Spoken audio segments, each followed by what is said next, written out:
stone, where the wind has no name and the traveler's alone. There's warmth in the fire and truth in the tale of the watcher who walks where the bold-hearted fail.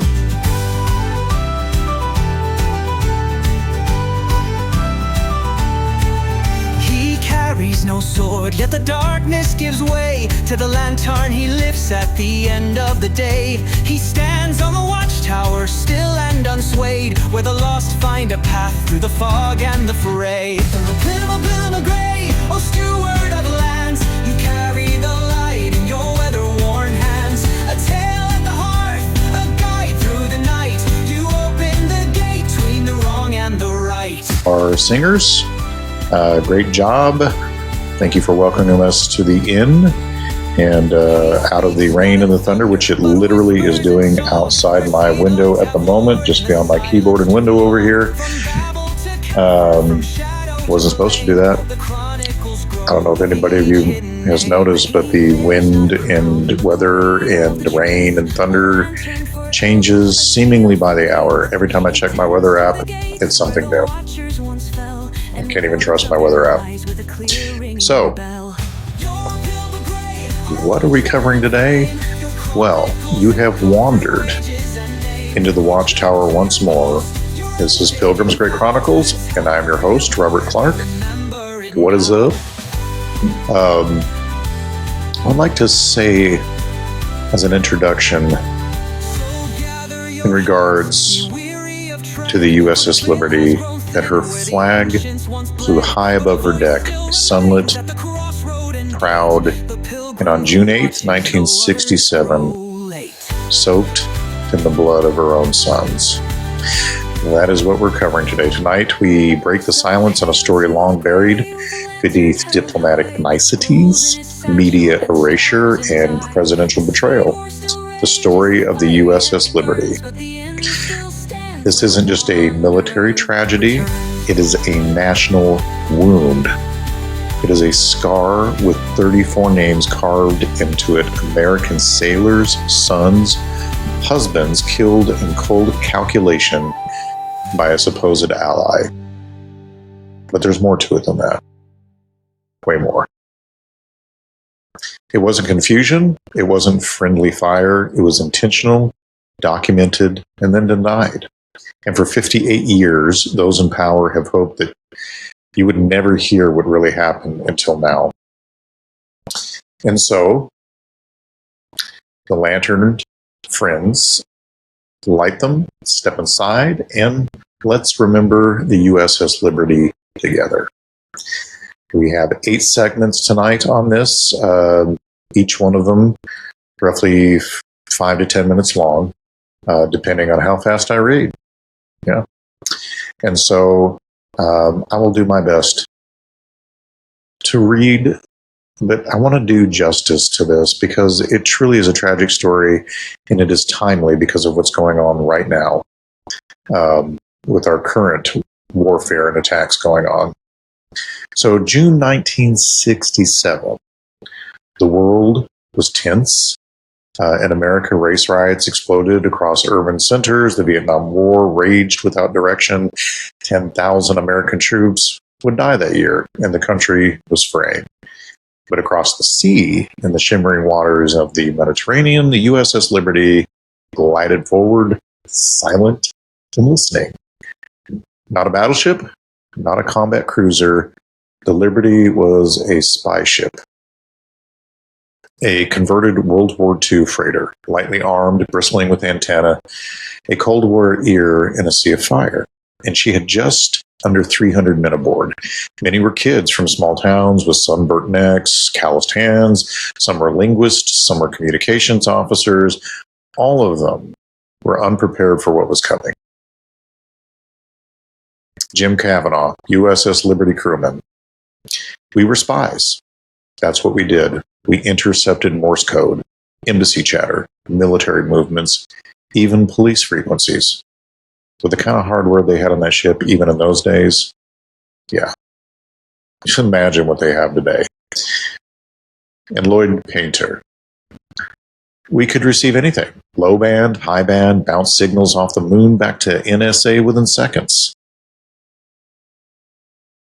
And yet, despite all that tech, the ship's soul was simple: clean quarters, air conditioning, strong morale, because you had to keep all that equipment nice and cool. Just boys in uniform doing their job.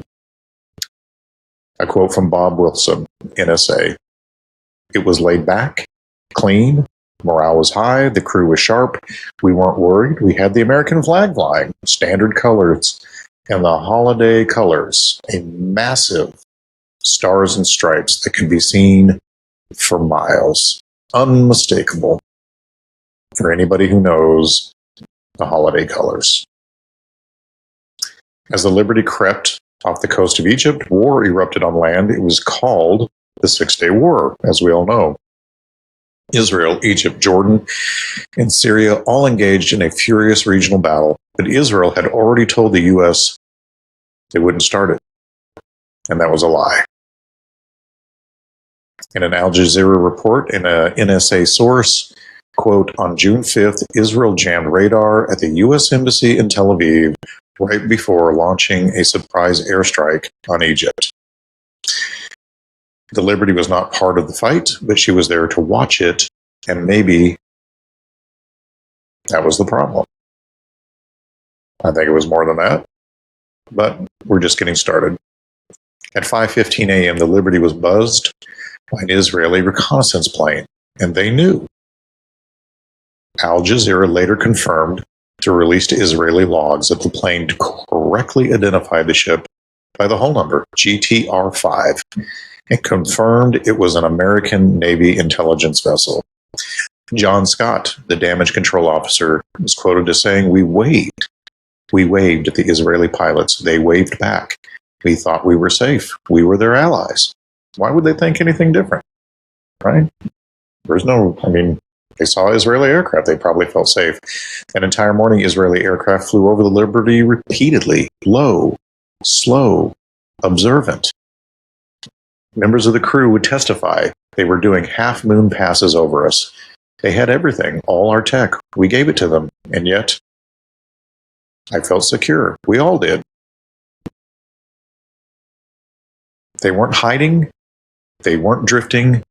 They were in international waters, 12 and a half miles from the Egyptian coast, with a flag as large as a sail snapping in the wind, with the ship's name clearly stenciled on the hull.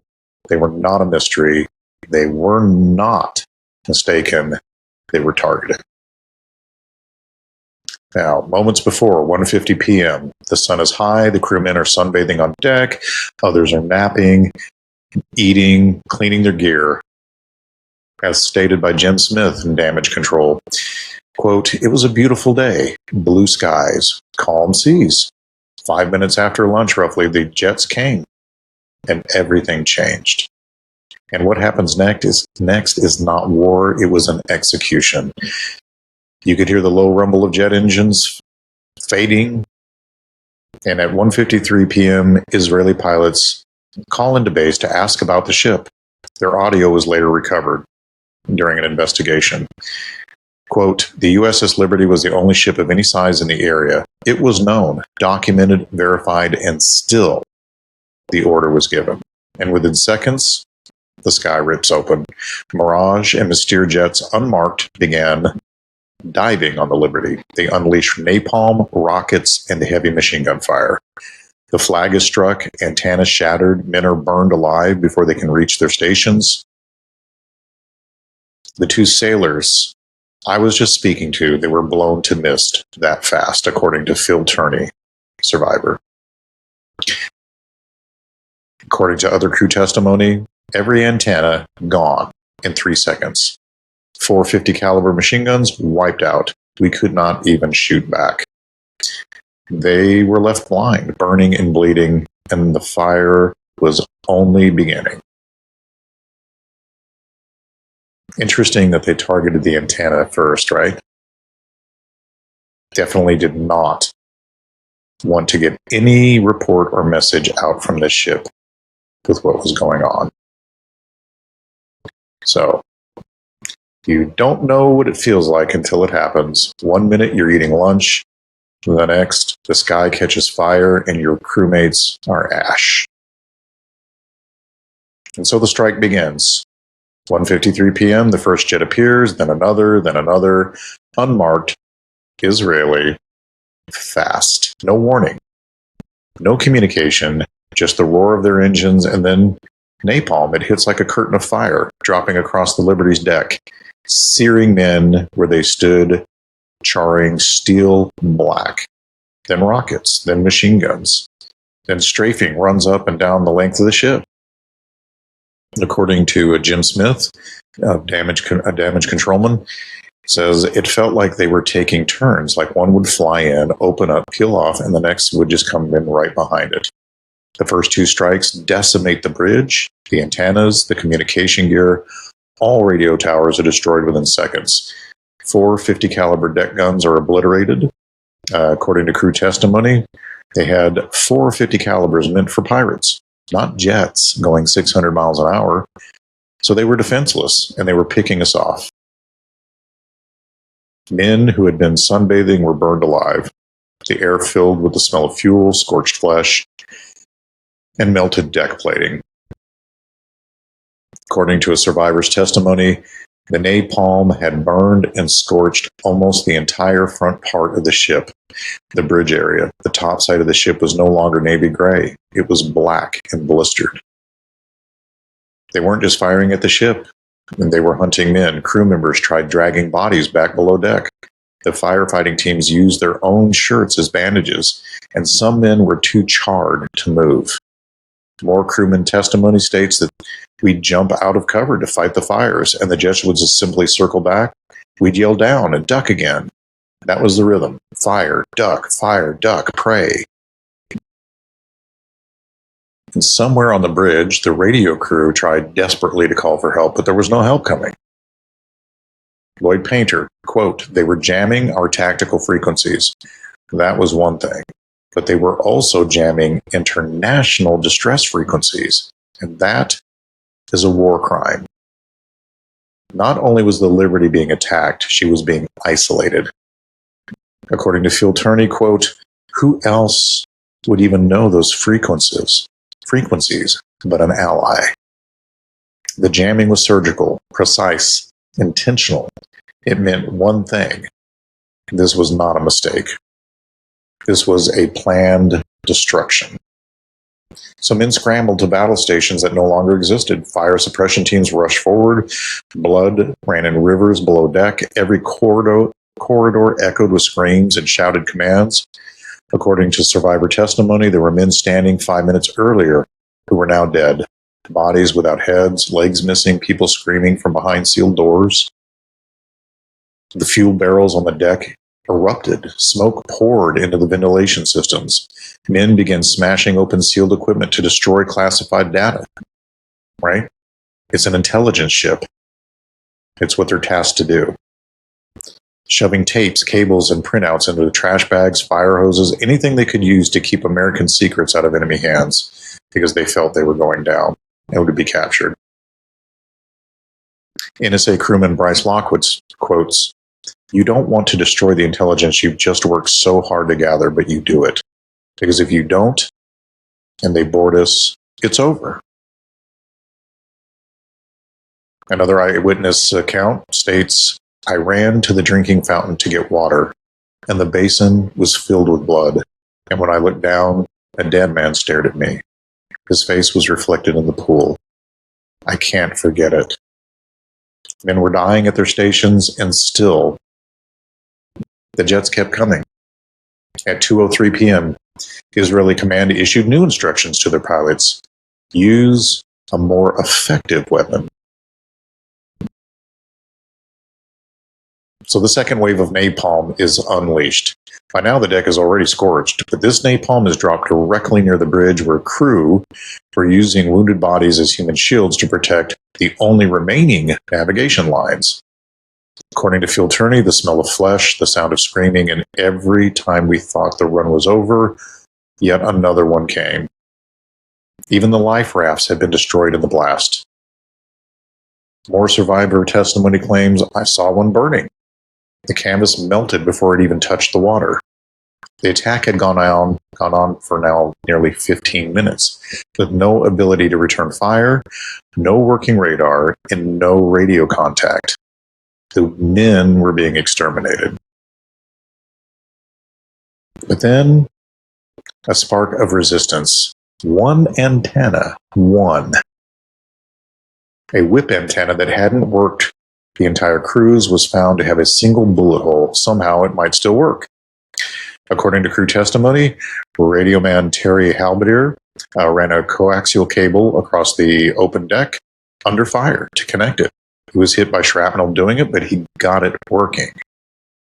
He sent the signal. Rockstar, this is Firefox. Under attack by unknown air and surface units. Need immediate assistance. That was the USS Liberty distress call. The 6th Fleet, 500 miles away, received it. So did Israel. Within minutes, the jet stopped. But the next phase was already in motion. Phil Turney, quote, "We thought it was over. We were wrong. We hadn't even seen the worst yet. Coming in from the horizon were 3 Israeli torpedo boats. Fast, direct, and heavily armed. And unlike the jets, these bore the Star of David. And that's when we knew it was Israel, and they were not here to help. They were here to finish the job." So, when steel groans like an animal, when seawater turns black with memory, that's when you know you've passed the edge. And what comes next wasn't chaos. It was execution by precision. So at 2:35 p.m., Israeli torpedo boats, 3 of them, now bore down on the Liberty. Each carried multiple torpedoes. Each one knew exactly what the target was. One survivor account stated that they had buzzed us all morning. They knew who we were. The audio tapes later confirmed it. But here they came. Fast, deliberate, weapons hot. And now the planes had softened them. Now the boats would deliver the death blow. 5 torpedoes fired. 4 missed. 1 did not. Bryce Lockwood, U.S. Marine Corps, quote, "The torpedo hit the room I was in. We were thrown into the air. The entire ship lifted, and it crashed back down like a dying beast. The blast had ripped open the starboard side, blowing a hole 39 feet wide by 24 feet high. It struck the NSA intelligence compartment where the translators, cryptologists, and top clearance personnel were located, almost like they knew they had to hit that part. 25 men were killed instantly, not wounded, not burned, not shaken. Obliterated." So the sea poured into the Liberty like a judgment.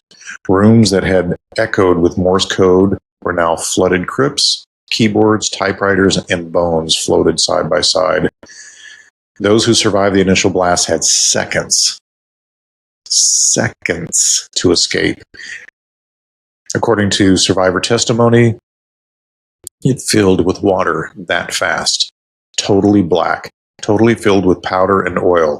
I had to swim underwater just to be able to find air. And more eyewitness account. I reached the drinking fountain, put my hands in, and came up with a handful of blood. According to Phil Turney, my friend Ronnie Campbell had a desk right there. He sat down as the attack started, put paper in his typewriter, and said, "Dear Eileen, you won't believe what's happening to us." Then the torpedo hit, and he was gone. There are some deaths that echo louder than others, some goodbyes that never get to finish. Ronnie's typewriter was recovered, half a sentence typed, ink smeared by blood and seawater. Now, as if to remove even the illusion of mercy, the Israeli torpedo boats then circled the wounded ship and opened fire again.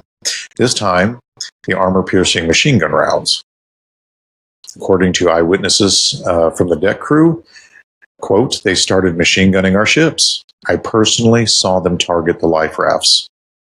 And from multiple survivor reports, quote, they machine gunned the life rafts in the water and the ones still on board.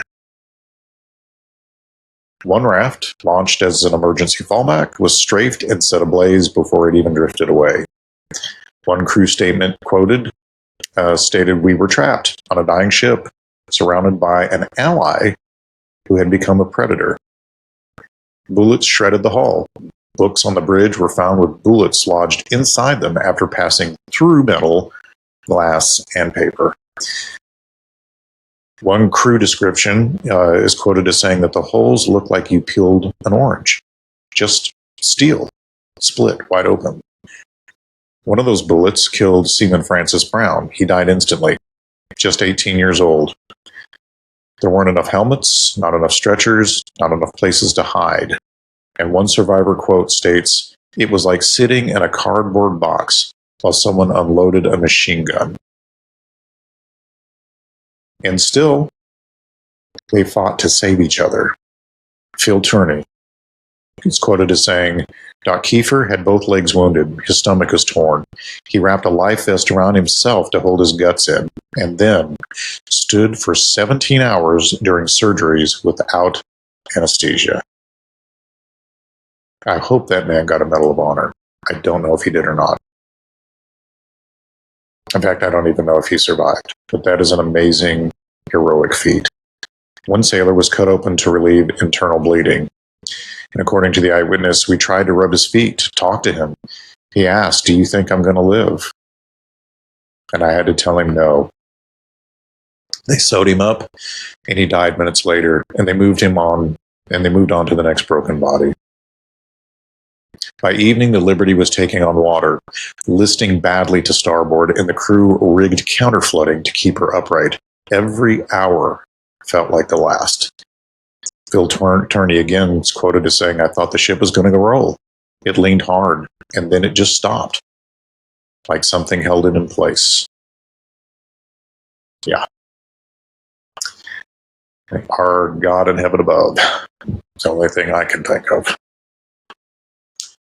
In fact, later, he does say that something he would say later on was that it was the hand of God, because if the Liberty had gone down, no one would have known, no tapes, no testimony, and no truth. Just 294 Americans erased. And then whatever story they wanted to tell you about it, right? One crew member's reflection is quoted as saying, I still feel them with me, the ones we lost. I talk to them when I walk. I remember them when I smell seawater. We didn't die that day, but we didn't come home completely either. So it wasn't the torpedoes that broke them. It was the silence that followed. The kind of silence that only comes from the top. For the men in suits who calculated that truth was more dangerous than murder. And it was just after 2 p.m. when radio man Terry Halberdier sent the Mayday. Remember from earlier? Rockstar, this is Firefox. Under attack by unknown air and surface units, require immediate assistance. Well, it reached the 6th Fleet, 500 miles away. It also reached the Israelis. That one scratched Bill Titana, rewired under fire, saved what was left of the crew. On the USS Saratoga, U.S. fighter jets were scrambled to intercept the attackers and protect the Liberty. They were armed and airborne within minutes. One eyewitness states, Captain Tully, a decorated World War II veteran, gave the order himself. The planes were in the sky, loaded, fast, and angry. But before they ever reached the horizon, the call came from Washington. Turn them back. And they did. President Lyndon B. Johnson was quoted as saying, I don't give a GD if those sailors die. I am not going to embarrass my ally. According to multiple Navy and NSA officials, he was quoted as saying that. And that quote wasn't whispered, it wasn't misheard, it was repeated under oath, printed in reports, and burned into the memories of men who never forgot it. You ask anybody who's a survivor, they would tell you the same thing. So LBJ knew. In fact, I'm certain he orchestrated it with others. At that moment, no one aboard the Liberty even knew who was attacking them, but the president did, and instead of defending them, he covered it up. Then came something surreal, something out of a theater of cruelty. Israeli helicopters approached the damaged ship. One hovered low above the scorched deck. Her body still lay in pieces. And then it dropped. A brown paper bag. Inside, an orange, a business card, and a note that read, "Do you have casualties?" As if they didn't know. And it landed next to a severed leg. And according to crew testimony, it was obvious we had casualties. There was blood everywhere, flesh in the seams of the deck plating. The fact they even asked was offensive. Yeah. And a joke to them. So the bag was handed to Captain McGonigal, bleeding, wounded, still upright. He read the note, looked up, and gave the Israeli helicopter the finger. Probably the best response you could really come up with in a situation like that, right? So, sink the ship back in Washington. Things were moving fast and dark. As always, declassified documents later revealed that some U.S. officials proposed sinking the Liberty altogether to prevent reporters from seeing her condition. According to NSA files and under an FOI or FOIA release, there was talk of towing her out and scuttling her at sea. Why? Well, because the photos, the scars, the bullet holes, the flag with 2 bullet tears would have exposed the lie. It wasn't a case of mistaken identity, which was the narrative at the time. It was a premeditated act, and if the American public saw it, the entire U.S.-Israeli alliance might collapse. Right? So they went into domestic damage control. While the Liberty drifted, burned, bent, and broken, the press back home was met with silence. Survivors' families were intercepted by government officials. Patricia Blue Rishakis, a widow, said, "When I got home, the National Security Agency had people waiting for me. They told me not to speak to anyone, and they stayed at my house for days." The press blackout had already begun. Interviews were blocked, reporters were denied access, wounded sailors were guarded in hospital rooms. They put guards at the doors of wounded men. No press, no interviews, just silence. As the Liberty limped towards Malta, trailing smoke and salt-soaked grief, the U.S. Navy faced a nightmare. Hundreds of wounded sailors, dozens of dead, a crew demanding justice, and a government trying to disappear the story. And when Admiral Isaac Kidd boarded the ship for a so-called investigation, the crew thought they'd finally be heard. But they were wrong. He took off his stars and said, "Pretend I'm your dad. Just tell me what happened." Well, they told him everything. The attacks, the jamming, the life rafts, the fact that they were left there all night by our U.S. military for 17 hours, probably hoping they would sink and die, when they had ships close enough to get there far quicker than that. They had to survive that whole night for 17 hours with no help. But then he got in our face and said, "If you ever repeat this, I'll make sure you rot in a prison or worse." That was stated by Phil Turney. And that was the Navy's investigation, a veiled threat and a forced silence. That night, the ship rocked slowly in the dark sea. Captain McGonigal, bleeding from his leg, steered by the stars, no working instruments, only celestial navigation and sheer will. Below deck, Doc Kiefer was still operating. Survivors were still holding IV bags. Blood was still pooling in the corners. So this was betrayal at every level. Betrayal by an ally, by a president, betrayal by the brass, and yet the crew held the line. They patched the steel, they sealed the leaks, but no one could patch the silence from our own government and allies. And then we had a cover-up, blackmail, and the price of silence. Some betrayals are loud, with smoke, steel, and screaming. Others come in silence from a desk, a memo, a handshake. This is what betrayal looks like in a tailored suit. So after the Liberty limped into Malta, battered but afloat, the U.S. Department of Defense moved very quickly, too quickly. The official Navy Court of Inquiry, the investigation that should have shaken Washington, was completed in just 20 days. Yeah. Rushed through with spelling errors, took no testimony from Israeli personnel, ignored completely key witness reports, and ultimately exonerated Israel without serious investigation. They completely ignored the testimony of the people who actually were there and survived it. Lloyd Painter was quoted as saying, "Looking back on it, it was a total sham. None of my testimony was recorded. I gave it, but it was erased." One survivor's account stated that I submitted physical napalm residue in a sealed jar. It vanished. No record, no mention. So the plan wasn't just to minimize the damage, it was to bury it, according to declassified documents obtained through the Freedom of Information Act. There was open discussion about blaming Egypt, declaring it a fog of war error, sinking the Liberty to eliminate physical evidence, and most importantly, silencing the survivors. So the word came down. You are, quote, "You are not to speak of this, not to your family, not to the press, not to anyone." And at first, Johnson leaked. At first, there was hope. President Lyndon B. Johnson himself leaked the truth to Newsweek magazine off the record that Israel had knowingly attacked an American ship. But then the Israeli lobby struck back. And according to the State Department officials, Israeli diplomats warned that accusing Israel publicly of such an attack would be perceived as blood libel.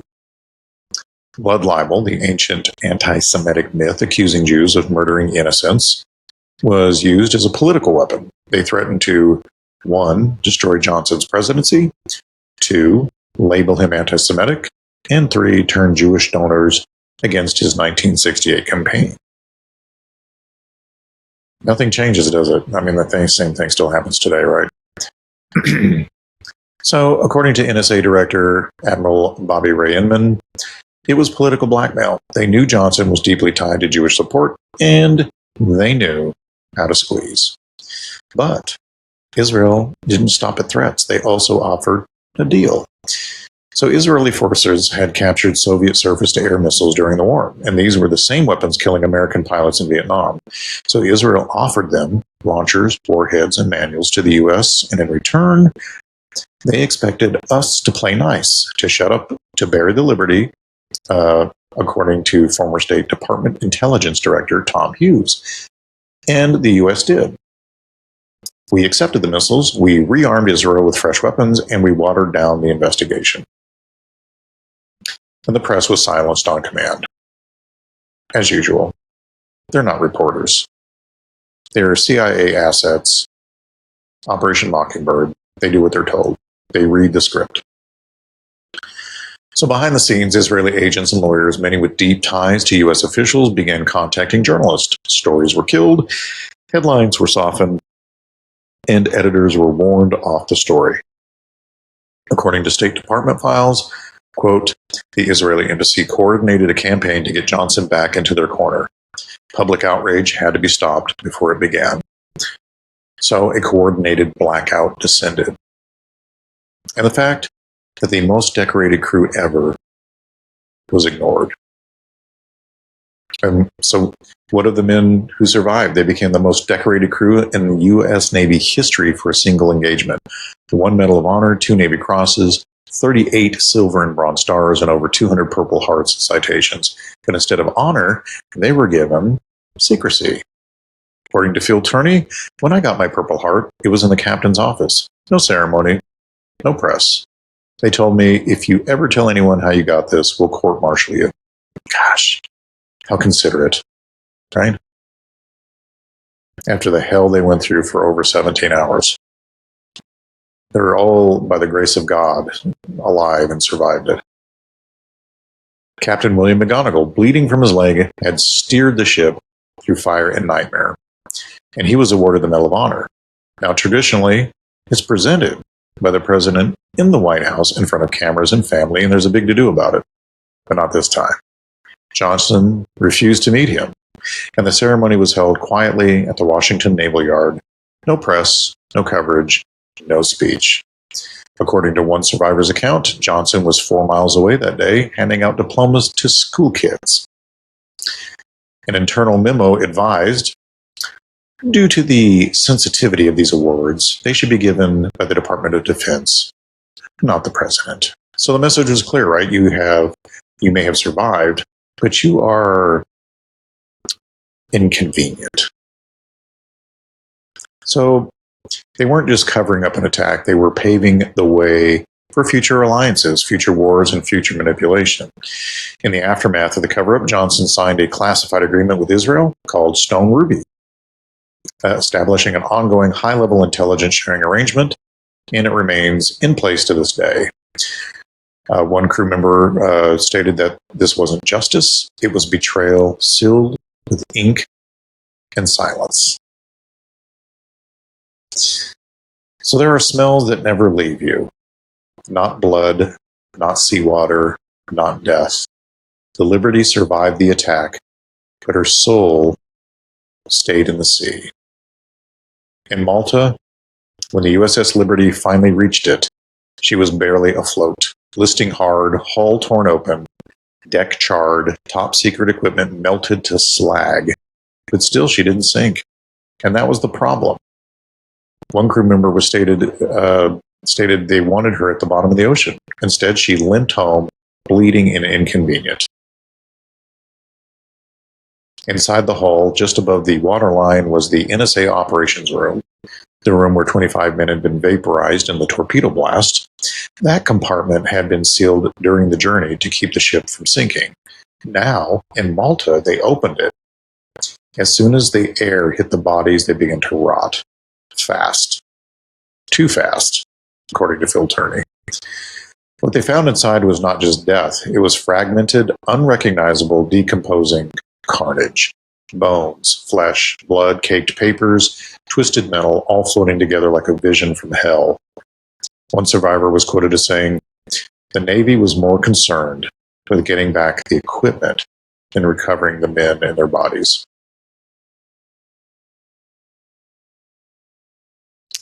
That's amazing to me. Is that not amazing to you? I can't even believe that. More interested in recovering a bunch of a bunch of equipment than the dead bodies. I mean, you'd think they could just take a look at it and see that it's a total loss. But no, they looked right beyond all that carnage in some sort of cold, calculated, I don't know. It really is disgusting to me what these guys went through and how they were treated like they literally meant nothing. Literally meant nothing. And all of these guys, to me, are heroes that survived. I really don't know how they survived it, So sailors were ordered to go in with gloves, buckets, shovels. And according to one crew account, you couldn't separate the bodies from the parts from the machines. So we just started shoveling, and they filled 168 body bags. Some held entire torsos, others just fragments. It wasn't triage, it wasn't forensics, it was just basically a cleanup. Within days, a crew of 300 Maltese workers was brought in. They worked 2 shifts a day, 7 days a week, and their orders: cut out the worst blast holes, weld fresh metal over the scars, fabricate new panels to hide impact sites, and then paint the ship top to bottom in a single day. According to the crew, we looked like nothing had happened. One sailor described it like preparing a corpse for an open casket funeral, makeup over trauma. One eyewitness was quoted as saying, "We looked like a ship coming back from training exercises. The press would never guess what we'd just been through." So when the Liberty returned to U.S. waters, the media were, of course, waiting, but not for answers and not for justice. They were shown a ship that had been scrubbed, repainted, and scrubbed again. One survivor's reflection stated, "The real ship never made it home. The press saw a prop."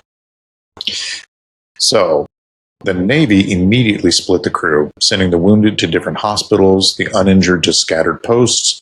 According to Phil Turney, we were scattered all over the world, so we couldn't talk. We couldn't compare stories. We couldn't tell the truth together.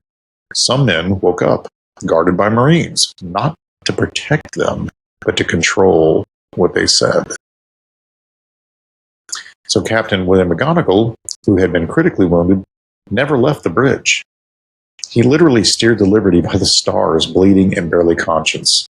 His ship's systems were down, her instruments destroyed. There was no GPS, no guidance, just celestial reckoning and raw resolve. The guy is a hero. One survivor was quoted as saying that McGonigal bled through his trousers, through the floor. He never once stepped away. Back home, widows were met not with comfort, but with handlers. Yes, our favorite, right? Handlers. They were NSA people in my living room, and they told me not to talk to the press. Yeah. And I didn't. They stayed day and night, according to Patricia Blue Rishakis. Some families received compensation, but not all. When Israel was finally pressured to pay reparations, it offered $6 million for the ship, which was valued at over $17 million, $25,000 to widows, $10,000 per child over age 5, and nothing for children under 5. The U.S. government claimed they couldn't comprehend grief. Wow. Is that lame or what? So the Liberty was eventually sold for $100,000 to a scrapyard. So they scraped her name from the hull, but you can't erase what was done. 1,000 coats of paint are not going to change the smell of blood in the metal, and they tried to hide the wreckage. And again, like I said at the beginning, this was not fog of war. This was calculated. Every move timed, every witness silenced, and at the center, a hill overlooking Syria, soaked in politics and blood. June 1976, or excuse me, 1967. The Six-Day War had begun. Israel was crushing Arab forces. Egypt's air forces destroyed. Jordan pushed back. Gaza and the Sinai under control. But there was one holdout. Syria, specifically the Golan Heights. And what we're getting into here is some of the real reason the Golan Heights and that this took place and the price of looking away. So, a fortified plateau towering over northern Israel, the high ground. Whoever held it held dominance over the region. Israel wanted it, but the U.S. had warned them not to take it. There was concern it would trigger Soviet intervention. Dean Rusk, a U.S. Secretary of State at the time, was quoted as saying, "We made it clear, do not expand the war into Syria." And then, just as Israel was about to move on the Golan, the USS Liberty appeared off the coast. The Liberty wasn't there by accident. It was collecting electronic intelligence, eavesdropping on Israeli, Egyptian, and Syrian communications. It had NSA linguists fluent in Arabic, Hebrew, and Russian. They weren't just listening for military moves. They were looking for violation of ceasefires, war crimes, unannounced troop movements. And according to James Ennis, the officer of the USS Liberty, we were tasked to monitor any escalation beyond the approved boundaries. Well, on June 8th, just hours before Israel's push into Syria, the Liberty would have heard everything. And so what the Liberty might have caught was Israeli troop deployments near Syria, orders for artillery movement, the false narrative that Syria attacked first, possibly even U.S.-made weapons being used where they shouldn't be. And that was unacceptable. An NSA analyst in a declassified interview states, if the Liberty picked up proof that Israel planned to seize the Golan, it would force Washington to intervene or risk losing credibility in the Arab world. So Israel made a choice. Silence the Liberty. And then we have these tapes that never aired. Ambassador Arthur Goldberg, the U.S. representative to the United Nations, was livid when he found out about the attack. He demanded access to NSA recordings of Israeli communications made that day because, here's the shocker, Israeli pilots were recorded saying, "It's an American ship. It's an American ship." And the reply, declassified in an NSA summary FOIA release. All they got was, "You have your orders." These tapes were buried and only summarized in redacted memos. On June 9th, just one day after the Liberty was nearly sunk, Israel invaded the Golan Heights, and Washington, it looked the other way. George Ball, former Undersecretary of State, quoted as saying, "By removing the Liberty from the equation, they cleared the airspace of witnesses and they secured the narrative and the hills." A week before the attack, CIA officials had drafted a memo. It warned that the U.S. should be prepared for an incident involving Israel and advised on damage control. In some CIA archival notes, it stated that there's a pattern to these briefings. We were preparing to apologize before anything had actually happened. And when the Liberty was attacked, the official line was already, "It was a mistake. The ship was misidentified."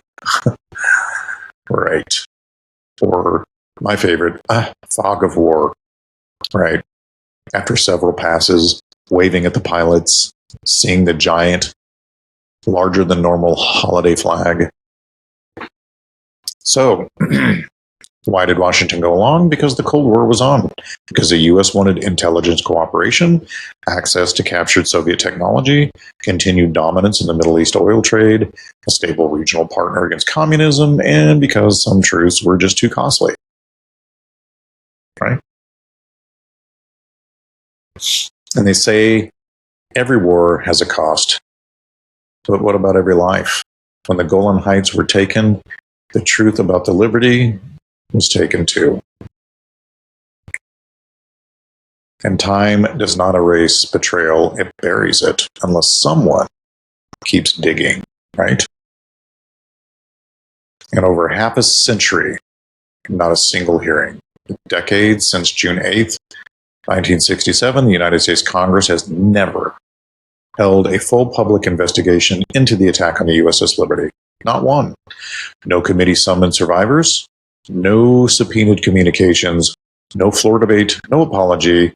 According to Phil Turney, one of the survivors, "We were sacrificed, then ignored, and then erased." Requests were made, letters were sent, petitions filed, veterans begged to testify. But the doors remained shut. Every attempt to reopen the case was quietly killed, often by the same committee members who accepted donations from pro-Israel lobbying groups. That, according to a former Pentagon analyst. So for years, the Liberty crew lived under threat. Many were forced to sign non-disclosure agreements. They were told, "You speak, you're court-martialed.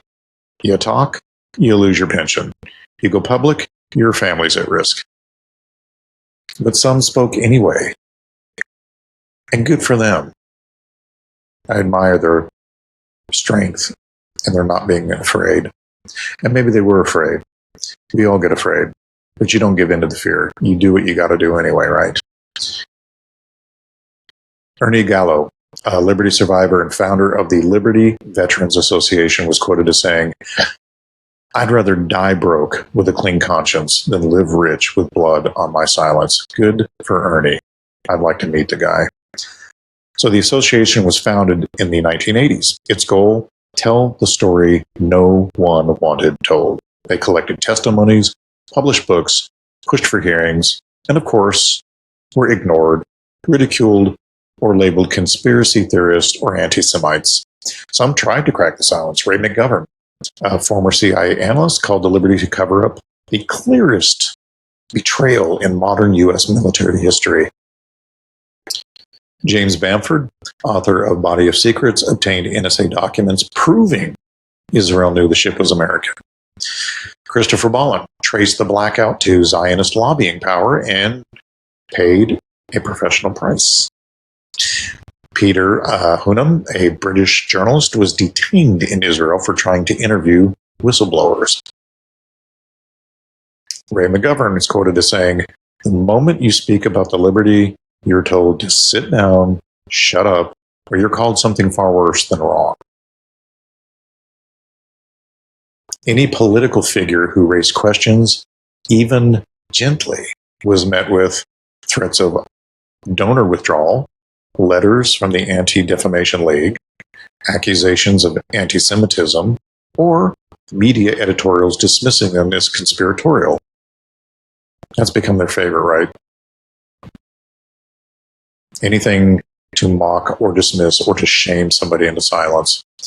Paul Finley, former U.S. congressman, is quoted as saying, "We've created a climate where truth is treason if it questions the wrong flag." Well, that singles out Israel. I would just say, I would change the quote if I could, saying, "We've created a climate where truth is treason if it questions the elitist narrative." Because it's not really about American or Israel, but I'll get to that. Now, in recent years, over 500 documents related to the Liberty attack have been declassified, and they confirm that the U.S. knew within hours that Israel was responsible. Of course they did. This was so scripted and plotted. I think they knew even before the radio signal by that hero that repaired one of the antenna even got out. And I think, honestly, it's thanks to that man that they're all still alive. Because if he hadn't got that message out, they would have done even more to sink it.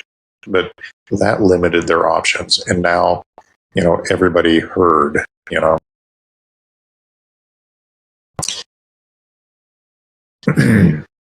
It also confirms that pilots identified the ship correctly. And we have audio tapes for it now. Johnson and McNamara stopped military rescue not once, twice, and left them sitting in the ocean for 17 hours. My guess is hoping they would go under and drown and kill all of them, and so they wouldn't have to deal with them. The NSA had intercepts proving Israeli intent, and it also confirmed the cover-up was planned and maintained with help from U.S. officials. Admiral Thomas Moore, former chairman of the Joint Chiefs of Staff, said, "We knew it was deliberate. The evidence wasn't ambiguous. It was overwhelming." Unbelievable. 34 men died that day. Their names are etched into a memorial in Arlington, but nowhere in the official record are they described as victims of friendly fire or worse. One Liberty survivor was quoted as saying, "I buried my friend. They called it an accident, but I was there, and I can still hear the screaming." The ship's bell was restored. A few documentaries were made.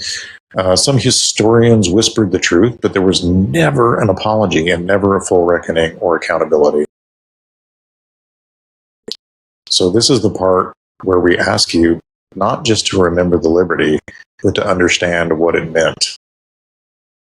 That when truth is inconvenient, it is hidden, and that freedom, the kind we're dying for, must never be quiet when truth is wounded. You should stick up for it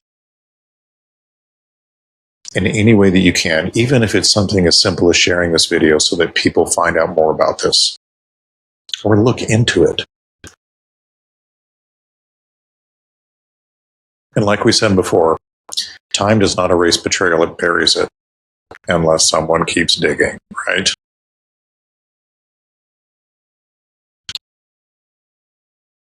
And it's just amazing. I'm still stunned at what everybody went through that day. And that they survived even 17 hours at sea when they were hoping they would drown. Anyway, I really want you to think about these guys and the fact that they were silenced. And don't let yourself be silenced. You get the word out there. You can either share this video, look into it, but these guys need to be remembered. I wish I could reach out somehow and have one of them on the show so you could hear that before these guys pass into obscurity or pass away. You know, it's not like they're getting any younger. So before we close, let's make one thing very clear. This is not about hating Israel, and it's not about hating America either. It's about knowing how this game is rigged and who's playing chess with the blood of nations, right? The Liberty wasn't attacked by a rogue pilot or a navigation error. It was a coordinated decision carried out with military precision. And sealed with diplomatic silence, but those orders, they didn't come from Tel Aviv, not really. And they didn't end in Washington either. They come from somewhere higher and far older. Groups like the Committee of 300 that we're discussing right now in our series that I'll continue next Monday, the Black Nobility, bloodline bankers, secret lodges, ancient brotherhoods, these are the shadow architects, and they don't serve nations. They use them. Their loyalty isn't to flags or nationalities, it's to influence, ritual, and the long game of global control. Israel? Used. America? Used. Soldiers die, civilians cheer or mourn, but the same hidden hands move the board. Left hand, right hand, the same mind commands them both. So it's not really about blaming Israelis or Americans. It's about recognizing that leaders take orders and the people pay the price. And so why are we mentioning this now? Well, because it's June and we're right around the time of the anniversary of the Liberty attack, right? And we're hearing whispers again, right? Iran, tensions are rising, missiles, Navy drills, talk of retaliation, warnings of sleeper cells, mass numbers of tanker aircraft heading in that direction. So you have to ask yourself, who benefits if something unthinkable happens on U.S. soil and Iran is blamed? And who profits from a new war? Who gains more control over speech, travel, spending, and freedom? And who gets to redraw the map? False flags don't just justify wars, they construct reality itself, if you haven't noticed. Maybe not right in the moment, but they set the foundation for being able to change everything. So is it so hard to imagine that we get a sudden incident at sea or a cyber attack traced to Tehran, a strike on American soil during an election cycle, or Israel pleading for help, or, in the U.S. reluctantly stepping into a global inferno, all while none of it serves the people, only their plan. And that is why we tell the story of the Liberty, not to stay in the past, but to be observant about what's going on right now into the future. Because Monday, we go deeper into the lodges, into the bloodlines, into the real war, the war behind all wars, the seed war. And we need to stay awake and stay armed with truth and remember the Liberty. Right? Clearly, some sort of false flag event to sink an American Navy vessel on purpose for whatever their ultimate goal was. I don't know if it was to start a global conflict or to silence something the Liberty had. Who knows? Either way, they always lie to us about it, and you never get the real story in the official narrative. Not until decades of digging later. So, if you served, if you know someone who did, ask them about the Liberty. If you're a teacher, include it in your curriculum.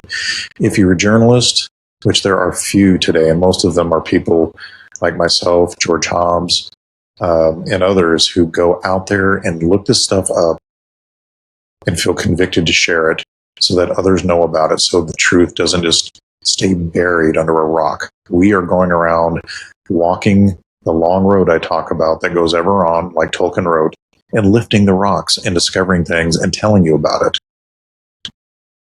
And all we ask is that you like, subscribe, and share it with others so that they'll know about it too.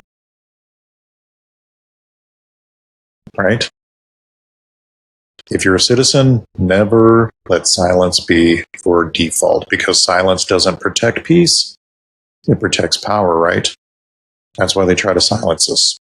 They tried to sink the ship in the story, but we are still afloat, according to the USS Liberty Veterans Association. And so, fellow travelers, the tale is told, the lamp is dim, and the road behind us winds long through shadow and silence. But before we part, there's rest to be had at the inn where truth is poured like fire-warmed mead, and questions are welcome at every table. So stay a while with us, let your mind settle, let the burden of knowing ease, if only for a moment. But when dawn breaks, we rise again, not to retreat, but to climb to the watchtower. For the road goes ever on, and there are still warnings to give before the veil is torn wide. So subscribe, share the tale, join us again next Monday as we leave the firelight and dig deeper into the architects of war and deception, the kind of architects that plan things like the USS Liberty. So the road is long, but the truth is worth the walk, is it not? I think so. And I am thankful for all you listeners. Remember, we have shows Monday, Wednesday, and Friday, all at 9 p.m. Central is when they're generally released. Sometimes there's glitches. Sometimes, like last Friday, I'm so exhausted from work, I fall asleep. But I will always get that episode out and apologize for the times that we have boo-boos or, me being a goofy head and falling asleep. I hope you all enjoyed my Father's Day song. It wasn't really necessarily a song that I wrote specifically for Father's Day. It was an instrumental that I did for our upcoming album, The 12s. And every time I'll play it, because I'm not necessarily done with it, I want a little bit more of an intro. And I'm thinking about extending it a little longer, but this is the demo of it so far, a working demo of it. And if you want to check it out. Oh, and one thing I should mention is I accidentally on YouTube uploaded the wrong video. So it should really only be 3 minutes and 30 seconds long. But the video I had of me in studio sitting down and recording some of the takes of the tracks was like way at the end as I was trying to put the video together. The video contains some AI imagery of my father ascending into heaven and seeing heaven and so on and so forth from his hospital bed in the VA when he passed away two Father Days ago. I mean, he didn't pass away right on Father's Day. It was just before Father's Day. But this is our second Father's Day without him. And every time I play through the track, it reminded me of that. So I wanted to do a video about it and put some pictures of him up there because he was a naval corpsman and a darn fine one. And so I think he would be proud of this episode to let people know about the guys in the military that, they don't ask for this. They do what they do for love of their country. And what a darn shame that the leadership doesn't have the guts to stand up to these people with money and power that tell them what to do. And I'm sure they do it out of fear of threats of death to them, their families, and so on and so forth. But if they can't kill us all, folks, if we just stand up to them, stand up to them. Ask for help from the Lord Jesus, right? I mean, what's the worst thing you could happen? You die and you're with the Lord Jesus, right? So I say stand up to these people and tell the truth, get it out, and don't worry about it. Don't be fearful. And if you feel a spirit of fear, cry out to the Lord because he hasn't given you one, and he will calm it and let you get through it and do what you got to do. So with that, I will wish you all a good night, and the band will play you out for the evening in the inn. Good night, everybody, and have an awesome work week. Hey!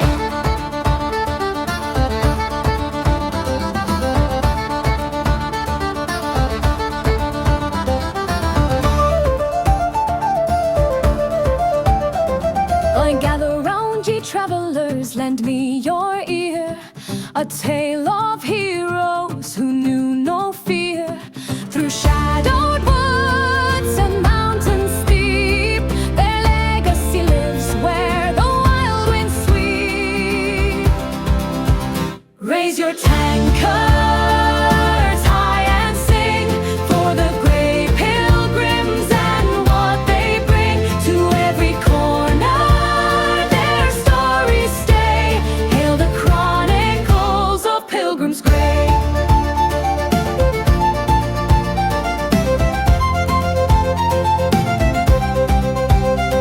Through cursed lands where few would tread, the brave walked forth where many fled. Lanterns lit the endless night, their spirits burned a guiding light.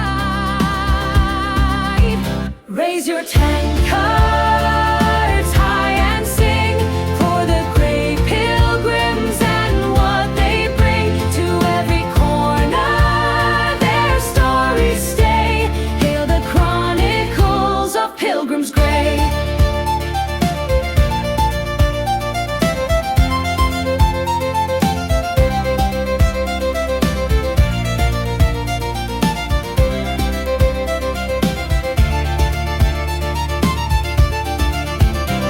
The laughter fades, yet echoes strong in every heart. Their timeless song, mirrors carried on the ale-soaked breeze. Songs as endless as the trees.